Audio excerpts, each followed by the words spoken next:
make it there and can make it back. Salutations and shit, folks. Welcome back to another episode of your favorite travel podcast, Travel and Shit, where I, your host, D. Carey, have an experiential conversation about the nuanced ways that travel intersects with regular life. I'm going to start with this story. So I have been in a slow down era. I do not feel compelled to rush and do, or I guess I feel less compelled to start new things. And I don't know what it is. I am just in a space of like, take a beat, right? So I have mentioned that I started playing video games again and still haven't really tapped back in. I don't want to say I'm not interested in finding new video games, but I have yet to feel completely accomplished with Zelda. So I kind of want to take my time with that. However, I am still scared of the level that I am at now.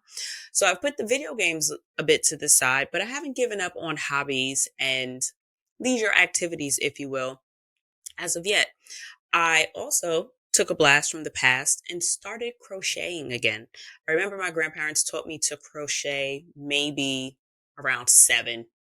There's actually, now that I'm thinking about it, my mom is a collage person and she makes a ton of collages. And after I lost my grandfather, she made this gorgeous collage of pictures of me and my grandpa and pictures of my grandpa. And one of the pictures in that collage is us from a family vacation, which I talked about revisiting that destination as an adult. I will drop that link in the description box below. It was a time.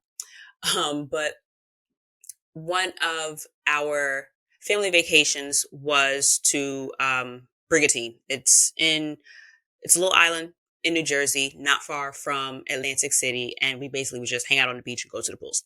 But I learned to crochet there. And so one of the pictures in there is me and my little brother and my grandpa, I think, crocheting. So I decided after seeing a coworker crocheting, I said, you know what? I've got experience. I'm not great. I've never been able to crochet anything more than just that chain. Um, but at 7, you couldn't tell me I wasn't like a master wizard. But I started crocheting again, and I ordered a little kit on Amazon, like $15, because I've learned, yay me, to not dive completely headfirst into my new hobbies, but to tiptoe and not spend more than I need to for something that I don't yet know that I am going to follow through with. However, started crocheting again, and I am looking to become the auntie that makes all her babies blankets. So there are like 5 new babies or currently pregnant friends and family member that I have right now. So Auntie D has a lot of work to do, but I'm finally making progress. And I bring up the crocheting because it absolutely ties in with this week's episode about slowing down. I was going through a bunch of different YouTube videos and I'm trying to pick up what these girls are trying to explain as the what do you call it? The directions for what to do, what the particular stitches are. I think that's what they're called. I have no idea.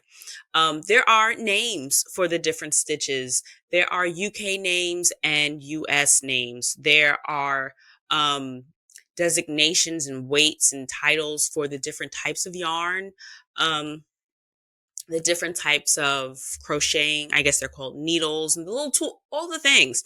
And all news. And what I'm seeing about the YouTube videos is that everyone's idea of beginner, very different. And that was like a fun kick in the gut because you think that you are doing yourself a favor by going for beginner, or you're doing yourself a favor for sourcing through or finding the right video. And nothing in my experience has trumped trial and error. So the videos were not really doing the best at describing. There was one woman who was way better than the rest to me and the way that I learned. And I somehow ended up, I guess, I don't want to say conflating, but like doing a mashup of the type of stitch um, the one woman was teaching with something I saw in another video. Y'all, I have no clue what exactly I'm doing, but I'm seeing progress. It's actually looking like something and it's coming together. I went through one of the first, I guess they're called skeins or like the balls of yarn that came with the kit. And I am so impressed with my progress. It is going to take me for fucking forever to complete a blanket, but I will feel so accomplished when I do. And in that experience, I was reminded that I really have to be gentle with myself. I have to be patient with myself. And sometimes finding the right information or looking and searching for just the perfect um, to do or the steps or the pattern, whatever, it's great, but it doesn't beat trial and error. You have to just start. You have to try and you have to be okay with not getting it right. I was getting really frustrated because it just wasn't, it wasn't doing what it wasn't doing what the girls in the videos were doing. And then I realized, like in the video games, so what if I get it wrong? Like, what's the worst that could happen? Or why does it have to be perfect? This is your first one. I was so caught up in it being perfect that I was very close to just like giving up because it wasn't doing anything by like the first or second day, y'all. I'm not even talking about like I'd been doing it for a month and it still wasn't looking like something. I'm talking like day one, day two. I couldn't figure out why I wasn't getting progress or I wasn't getting what they were describing. And it was like a little, ah, the same way it took me time to grow into what is now a more comfortable travel pattern. The same way I am still trying to figure out my best approach for even doing this podcast in terms of I don't market shit. I don't necessarily plan way far down in advance. Quiet as a step. First of all, happy Valentine's Day. That's maybe like a secondary or a tertiary thing now, but happy Valentine's Day, lovers. I hope everybody had a fantastic little holidays. It's probably like my third or fourth favorite holiday because I love gifts. So any reason for gifts, I am on board for. But happy Valentine's Day. Hope you enjoyed. And I lost my train of thought, but I think I was getting towards that. I just had to learn to be patient with myself. Oh, and it's like the way that I am still trying to figure out what my plan for the podcast. I just like doing this shit. I like showing up and talking to you guys every week, so I keep doing it. But there are a ton of blueprints and there are a ton of different reasons, whys, and ways and processes in order to have a successful podcast, but I have just always come back to I don't want this to feel like a job and I don't want this to not be fun for me. And that has been something that I had to also see in other realms. And one of those things is obviously travel. Over the past couple of weeks, I was talking to you guys about how I have changed a bit as a traveler and how I'm looking to see more definitively, or I guess empirically, ways that I can measure how those changes have taken place or what those changes are. And one of the things that I have done is really planning a lot less and just kind of going with the flow. And in the spirit of me going with the flow of my hobbies and reminding myself to be patient with myself, I thought it would be appropriate to reflect on all of the locations, or not all, but some of the locations that forced me to be patient. And kind of like but how did that work for you, girl? Did you not have a good time? Sometimes taking a step back, assessing that things are different, and leaning into the different can be what it is that gets you to the other side. And the other side is basically whatever that need is for you. Whether the other side is relaxation, whether the other side is rejuvenation, whatever that is, sometimes you have to let go of your initial plan. Sometimes you have to let go of those blueprints or what the video says it's supposed to look like or what podcast says the steps to successful X, Y, and Z are, and just take their ideas, take the thought process, and give it a fucking shot. So, the places for me that kind of gave me pause, first I would mention is Spain. And I was anticipating that because I'd always heard about siestas and how businesses closed and how things, just wouldn't be accessible during certain times of the day. And in my mind, I was ready. But what I wasn't ready for was being so far from all of the action that I would not get to experience what I was anticipating. I had to go with the pivot. I was still a baby traveler and I did not know any better, but learned from my, I won't say mistakes, but learned from my experiences. So I ended up saving money and I saved a lot of fucking money. At the time, this was probably 2017 at some point. I flew and stayed to Barcelona. This included my flight there, my flight back, and my accommodations. Y'all, I spent $600 and like 22 cents complete, all of it.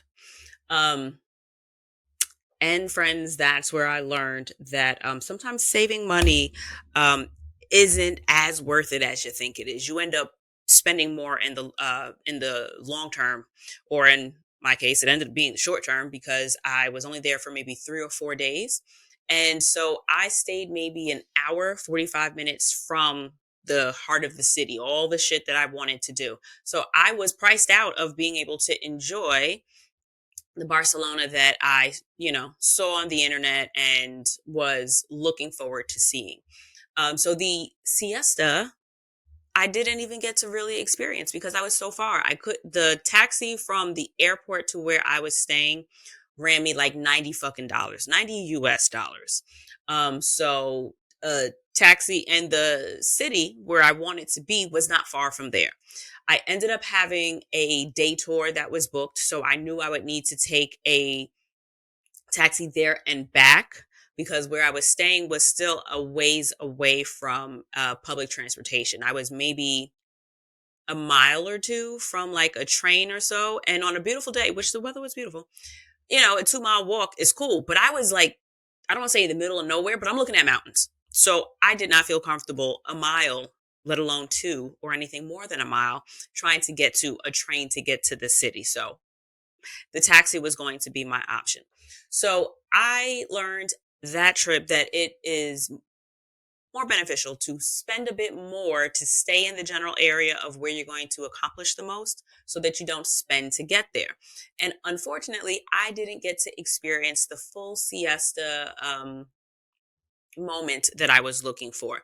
I did go to like a more to the local main village, if you will, and it felt very home, and not home in the sense of like being welcomed or anything like that, but just visuals. Some of like the way it just was. It didn't feel like I was stepping too far out of my comfort zone, and I ended up being jarred from that, if you will, when I went to a restaurant and nobody in there really spoke English. And thankfully, someone came in who did and was able to assist with ordering. But I was waiting for them to be like, oh no, we're closed now for siesta. And it didn't happen. They did, however, have other things that were closed, but unfortunately, it wasn't like an area where there was a ton of shit to do. It was feeling very residential. Imagine going to this is a very regional or hyper local example, but if you're from New York, imagine going to like Hillside Avenue in Queens, or imagine going to not even like Myrtle or Fulton or Atlantic in Brooklyn, more like maybe Myrtle. No, not Myrtle. Certain ends of Myrtle. Hmm, it, not even really Williamsburg, because Williamsburg also has shit to do. It wasn't a lot of bars. It was like local family stores, like a children's shop. They had remember there was like a toy store, some restaurants, maybe like one bar. It was like a local main strip, if you will. So yes, if you are a local and know the people and just want to interact with community, tons of things to do. Great time. For someone that is a tourist and kind of looking to, granted, yes, you can dive into communities and as a tourist still be able to enjoy things, but I wasn't there yet. So for me, it was a little obviously disappointing, but it was a bit of a kind of shell shock because I didn't really know what to do. I did my best, went with the pivot, made adjustments, and still ended up having a good time. But one of the other times that I had to kind of adjust, but I adjusted in a different way, was in Costa Rica. So I found a really cute article, and it's actually from their tourism, I guess, I don't know what to call it, but their tourism board, because it's go visit Costa Rica.com. I'll have the link in the description box with the exact page it is. But one of their local sayings, and it's more than just a saying, is Pura Vida. It's a way of life out there. So I very strongly remember getting that messaging. And I want to say it was like a local that reinforced it. But one of the first things that I kind of had to slow down and adjust to was advocating for myself away from home. So it's one thing I'm very much so, I won't say, I think one of the best ways that I've seen it, you, I guess, vocalize is more as like an ambivert. I'm not an extrovert, but I'm not an introvert. Like I can speak. I don't have a problem speaking. I just don't really like it without cause or without reason. Like I don't enjoy small talk, that kind of thing. I can be the life of the fucking party, but I'm not a fan of crowds. I am the life of a party when I know people or when I am in a space or a positioning of like that being my task, if that makes sense. Um, but it's one thing to speak up and kind of not just say what you want, but like reaffirm what you fucking paid for when you have no backup. And I'm a very kind of it is what it is, or not, I'm not confrontational. That's the best way to put it because I'm not really an it is what it is kind of person.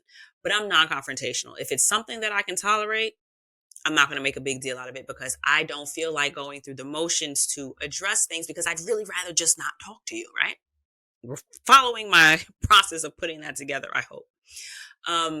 But when I got to the hotel, they were putting me in a room that I did not book. And it was not even like oh, this is nice. It was just like, no, y'all, I paid for a terrace. I paid for a view. So that's what we're going to do.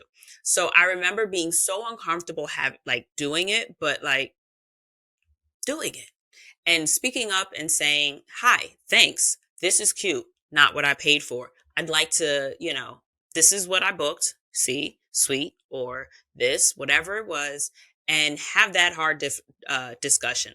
Didn't enjoy it, but it happened. That was kind of one of the first times that I had to kind of like make that fast decision. It's one of those things. Are you going to, or are you not? That was a first for me. Then I ended up being, I guess you could say, put on by one of the taxi drivers that I had to kind of like, not like be careful, if you will, but in more words, kind of, okay, so what time do you want me to pick you up? Because I'd asked if he was available to just come get me because I wasn't familiar with what it was like to kind of get a taxi to get back to where I was. And so he had asked, well, what time do you want to be picked up? And I'm just like, oh, I'm thinking like 8. He's like, maybe you should meet me here before it gets dark. How about I come get you 5:30? Say less. Yes, I will be there. And so I think one of the final things he was saying was just kind of like, Pura Vida. And it was one of those things where it's just like I kept hearing it from people before I left, and then I got there, and it didn't really click until I had to kind of be serviced by people. And I don't know if it's just a New York thing or if it's an American thing, but if I'm going someplace to do something, I'd like to do that and kind of like be out. And it could just be a personal thing, right? There are different people of different character traits all over the fucking world. Um, so I don't necessarily want to ascribe it to any one thing in particular, but I'm a patient person for the most part. But it was interesting to see the people around me and to every once in a while kind of have it come up with someone that you're discussing, just like oh yeah, we'll get there. Or yeah, well, you can do it's there. And it was kind of like, okay, but like, so I feel like I'm asking you a specific question, and the answers you're giving me are very, you know, um, it's, around that place. And granted, I have a shit sense of direction. So when I say something is around some place, or if it's there, it's because I'm struggling to find a way to give you the words of the picture of what the place looks like in my head and how I got there. I kind of go landmarks. Some people have different skill sets. Directions aren't one of mine. So the answers that I was getting felt so vague, and also language was a barrier. But you have I had translator app, and I'm translating, and I'm just like, I know some things, there is nuance in translation, and a lot of things get lost in translation. It's the same for a reason. But it wasn't like it wasn't connecting, and I was having a difficult time. So I ended up just pure vita. Figure it out.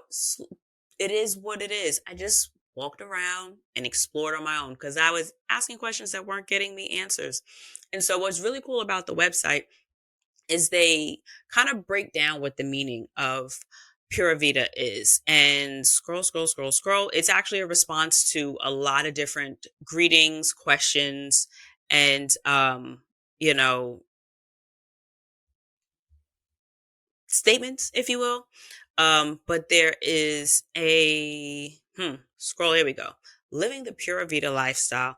So what they have here is, remember Hakuna Matata from The Lion King. Pura Vida is the Costa Rican version of that laid back philosophy.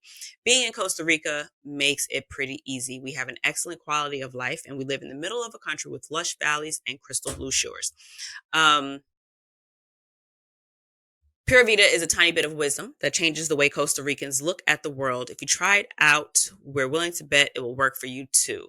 And so the main tenets, or 5 things that they decided to point out, was focus on what's important in life. I'm not going to do the fluff, like, the detailed part of it, but the focus on what's important in life. Don't sweat the small stuff. Stop and smell the volcanic soil cultivated coffee beans. Always take time to relax, and don't be in such a hurry.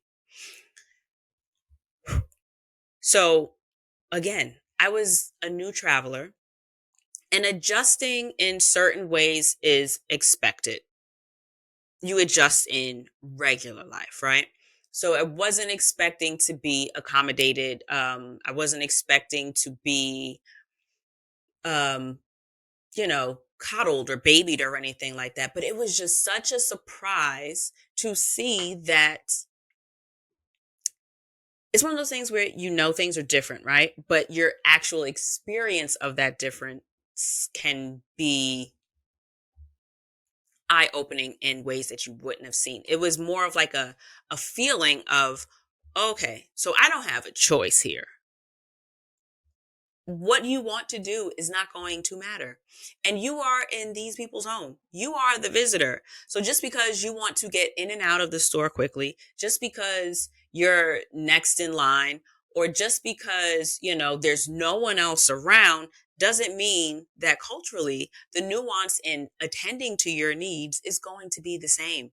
So you can, ask a question, and someone might completely finish doing what they're doing and then address you. Or they address you, the pleasantries, hi, how are you?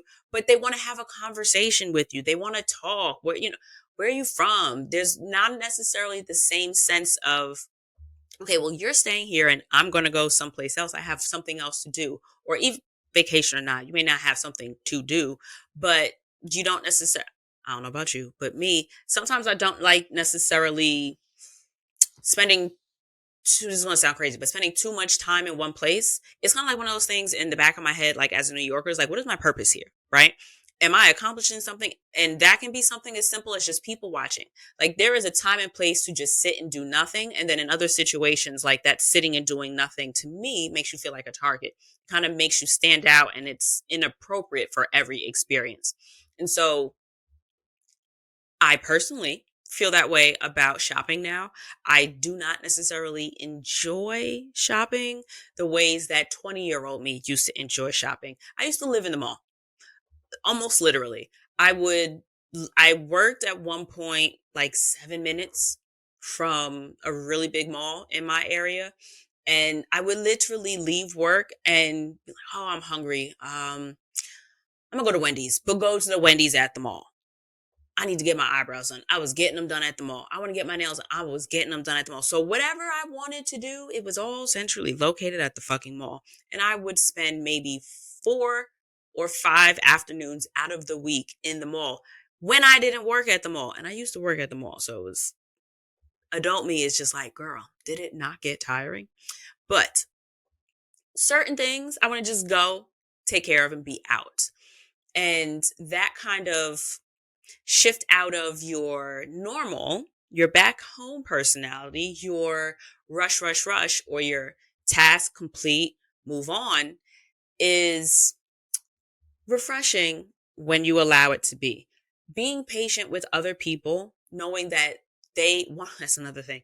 I know that as someone that sometimes loves to reach out to the people that I am familiar with or people that I know in different destinations, I am very accommodating and patient with their schedules because I'm the one on vacation. In Mexico, I ended up seeing Denise and Marissa, two of my homegirls that have since moved to Mexico. And I tried to see them the last time I was in Mexico, but it didn't work out for either of them because they live there. They have lives there. They got shit to do, whether it be work, whether it be errands, whether it be just the regular rigmarole and shit of life where it's just like, girl, today it's been a fucking day. I'm sorry, but I've been dealing with regular life. I am very aware of those things, cognizant and patient with those things because while I am here for fun and play, the people that I'm coming to see perhaps may not. Same thing when I am perhaps in a store or visiting a resort, and more mature me can kind of, I don't want to say compartmentalize, but more readily acknowledge, especially as someone who works in the customer service industry. Um, it ain't always easy. And while I am carefree, loving the sun, taking my time and enjoying the day, other people are at the fuck work. They got shit to do. They got someplace to be when they clock out. Or you're the last person before they clock out. And I am aware that you are in the middle, or I am in the middle, when we're traveling, we're in the middle of everybody else's regular fucking program. This is the regular scheduled occurrence. And I think that there are certain allowances that need to, or that would be nice to extend to other people for that very reason. Um, one of the other destinations that I was very much so reminded that you don't always get your fucking way and you have to pause, slow down, and go with the flow of things was Cuba. No internet. Well, yes, there's internet, but it's not accessible in the same ways. So don't know how old you are. Some of us may remember phone cards when you had to go buy a phone card with minutes on it so that you can call um, different countries or certain areas long distance. And it was a thing that you had to put money on, or you purchase a new card with a certain amount of time on it for you to use your minutes to call another location. So it was basically the same thing in Cuba, but for your internet. And it worked a few times. And then at a certain point, it did not. Because it was also in combination with technology. I'm putting the information from this internet card, phone card, onto my device and I'm trying to connect, and there isn't really anyone that I can directly ask this question to. Again, um, language translation. Um, and so it was not rocket science, but a struggle the first time in general. Figured it out. Made it happen. Great, great times. Then something happened. I don't know if I just needed to use another card or if I ran out or if I just did something wrong. Couldn't tell you what happened, but all of a sudden it wasn't working. I could not use the phone card. I could not use my device. And it was it my birthday or was it after my birthday? I know I ended up being able to speak to my mom for my birthday, but it could have been something quick when, on before, but whatever, it doesn't really matter. But I ended up not having service for maybe like 2 days because I couldn't fucking figure it out. But I had a burner phone. So I bought a spare phone with me. That's something that I used to do. I'd say more than often. I think I did it like all the trips that I used to do when I was solo. I always had like a spare iPhone. So I would bring that with me, just leave it in the bag, charged or not, and then charge it at some point so that if God forbid something happened to my phone, I would have something else back at the room and I would be able to call home or, power up and figure shit out from there. Wi-Fi, right? Like you don't even need service at a certain extent. You could call the provider and have your shit transferred somehow. God forbid that needed to happen. So I had the extra phone and I made shit shake. I made it happen and figured it out on that phone and was able to get things done. But another thing that really was not surprising, but again, moments that force you to comply. Like you can be in as much of a rush as you want, but if there is traffic, where are you going? Where are you going? There ain't always a shoulder to get you around because some people would say, oh, bitch, I'm on the shoulder. If that's you, I don't want to wish you ill will, but I'll say, if it ain't an emergency, maybe you should get what you deserve. But a lot of times, what you want is not going to be in the cards. A lot of times, you have to just go with the flow. And one of the fun things that I love about this podcast is that I get to remind you guys that travel is so much more than vacation. There are so many, not interconnecting, but there are so many ways in which those regular life experience really interact and connect, overlap, if you will, with your travel experiences. Me having to say, girl, get out of your head. It doesn't have to be right the first time is very much parallel to my travel experiences. I was trying to get it right so much in the beginning. I did so much research. I looked so many things up. I read this. I checked off that. I had a list for that. I did a chart for this. And while it wasn't good or bad, it wasn't right or wrong. It was information. I had a good fucking time and I learned a lot from it, but it didn't always serve me.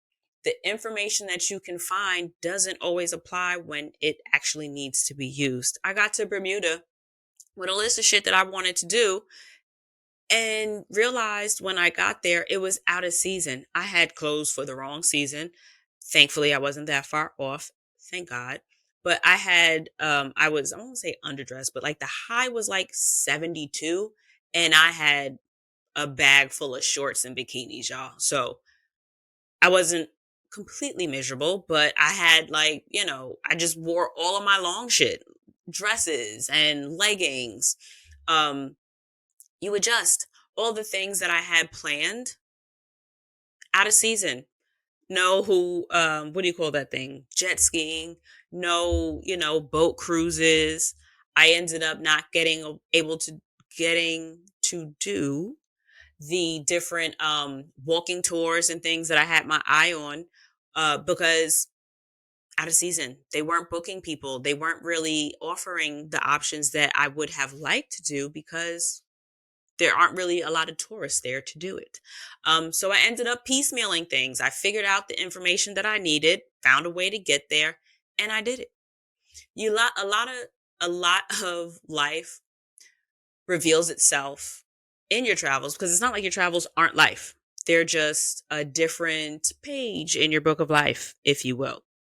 And a lot of travel life, air quotes there, or a lot of travel experiences, if you will, can often replicate themselves and reveal themselves in regular life. And I have grown to the point in my travels where I don't know that I see them as completely separate things anymore. And I am so grateful for that, because I have found that I am able to experience those, not experience, extend those experiences so much longer than just the window of like that week that you're traveling, or beyond just the memory of, oh, well, I went here, I did this, and this is the picture, right? That feeling of, ooh, remember when you didn't win? No, that's not a good one. Remember that time that what you planned didn't go through? Just because it happens on vacation doesn't mean that you can't pull from a real life experience, or vice versa. Just because you're on vacation and something has to change doesn't mean you can't pull from a real life experience. We can combine the two. And every week I make it my goal to remind you guys that that overlap is there to serve you. So the experiences that you grow from in your travels, the feelings that you are looking for in your travels, like that desire for relaxation or that desire for rejuvenation, can be found in your regular life. The two don't have to be mutually exclusive, and they don't have to be in tandem all the time. You can decide to find experiences that excite you and that you are able to look forward to the way you do a vacation in your regular life. If you can't necessarily find yourself, whether it be financially, time wise, or just ability for whatever reason, if you find that you can't get far, if you find that, oh, wow, I've been dreaming of going to Greece, but this really isn't the time for me to go there for whatever that reason may be, I'm not going to sit here and say consume a ton of Grease content. What I would suggest, however, is if that's your thing, do your thing, right? But one thing that I would ask that you consider, or that I would suggest, is, what is it about Greece that you like? Is it just the experience of doing something new? Is it the experience of seeing something pretty? Is it the experience of interacting with people that do things differently? Those are a lot of the things that we enjoy about travel. You can do that same shit at home. You can do the experiencing a new environment, go to a neighboring city, or just go to not necessarily a safe restaurant, because that's easy, right? Consider going to an event for something that you may not really think would be up your alley. What about a Comic Con, right? What about a festival for music that you that you don't normally listen to? I am not let's say like not that kind of girl. I can't really say what, like EDM, or I don't even know what that stands for. Oh, electric dance music, I think. Pull that one out my ass. But that's not really my bag. However, I do like good energy and I do like live music, so the excitement and the energy that would be experienced, say, going to a street fair or a festival in Barcelona, which was a good time. I did actually get to do. I could try one here in the States, in my own city, summertime around the corner. Look into a festival for something that you are remotely interested and tap in.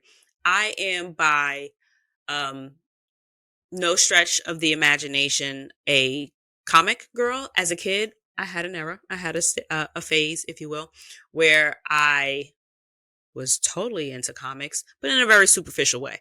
I would just pick out the ones that looked pretty or that looked interesting when I would go to the store. My mama would buy them for me, and I would come home and look at all the pictures, or I would just read them. I really did get heavy into Betty and Veronica, that whole Archie series. Hey Alicia, we used to trade those comics at recess. Good times. But I would absolutely love to go to a Comic Con. I found out late in life that there are also like certain shows and stuff, and that it extends beyond just comics and into just the realm of make believe. One of my favorite shows is Supernatural. Supernatural pulls up to Comic Con. They have their own con, if you will. I don't remember what it's called, but they do their own festivals and shit all over the country. Absolutely tried to go to one. Scheduling didn't really work out too well, but that's something that's on my agenda. The way that you find what do you call it? Excursions and experiences for Airbnb and Expedia and stuff in all these other cities, consider doing it at home, y'all. You can have the experience of travel. You can have the experience. And by experience, I mean like that excitement, the endorphins that those new things kind of set off for you when you're in someplace new. Do your best to replicate them while you're at home. They don't necessarily have to be in a space where people are speaking a different language or they look totally different from you. You can get those new experiences home. You can be reminded of the little messages, the little, I don't want to say subconscious, but those little tucked away things that you need to be reminded of. Like I needed to be reminded that you don't have to have it right the first go around, that you can actually just do it and see what happens, or that you can kind of just slow down and ease into something. And there is a world on the other side of your patience and your persistence. All right, y'all. So that's this week. I hope you enjoyed this week's kind of travel real life intersection. I'm hoping, God willing, if the low see fit, I'll be here another week and I'll do this with you guys again next week. I hope you guys are enjoying the love in the air. And also just special love to people who are um, grieving and missing people, because this is for a lot of people also possibly a holiday that reminds them of people who are no longer with them. So my heart is with you and I send you guys extra love on this holiday, and I will see you guys next week. Bye.